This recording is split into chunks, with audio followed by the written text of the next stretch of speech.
નમસ્કાર દર્શક મિત્રો, હું શીતલ મહેતા ન્યૂઝ ઓફ કચ્છમાં આપનું સ્વાગત છે। જોઈએ આજના સમાચાર।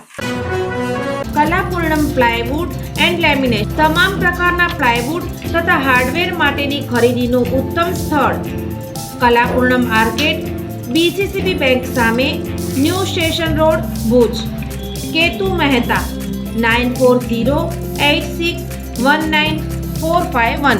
ઘર સંભાળવું, બાળકોનો ઉછેર જેવા મહત્વના કામોનું આર્થિક મહત્વ છે। પત્ની આળસુ નથી, કામ કરે છે, તેથી તેને ભરણ પોષણ આપવું પડે। દિલ્હી હાઈકોર્ટનો ચુકાદો। દિલ્હી હાઈકોર્ટે એક ધ્યાન ખેંચનાર મહત્વના ફેસલામાં જણાવ્યું હતું કે બેરોજગાર પત્ની આળસુ નથી હોતી। ઘર સંભાળવું, બાળકોનો ઉછેર, પરિવારની મદદ એ કામ જ છે। આવા કામ ભલે બેંક ખાતામાં દેખાશે નહીં, એ જોતા ભરણ પોષણ નક્કી કરતી વખતે પત્નીના યોગદાનની અવગણના ન કરી શકાય। જસ્ટિસ સ્વર્ણાકાંત શર્માએ કહ્યું હતું કે ઘરમાં કરાતા કામોનું પણ આર્થિક મહત્વ હોય છે, તેની અવગણના કરવી અન્યાય છે। ગૃહિણી નવરાશમાં બેસી રહેતી નથી। નોકરી નહીં કરતી સ્ત્રી એવા કામ કરે છે જેના કારણે કમાણી કરતો પતિ શાંતિથી કામ કરી શકે છે, તેવું વડી અદાલતે જણાવ્યું હતું। હાઈકોર્ટે કહ્યું હતું કે ભારતીય સમાજમાં ઘણીવાર લગ્ન બાદ મહિલા નોકરી છોડીને ઘર સંભાળે તેવી આશા રખાતી હોય છે, પછી પતિ ભરણ પોષણ આપવાથી બચે છે। એક મહિલાએ કહ્યું હતું કે પતિએ મને અને મારા પુત્રને છોડી દીધા હતા, હવે તેણે વચગાળાના ભરણ પોષણની માંગ કરી હતી।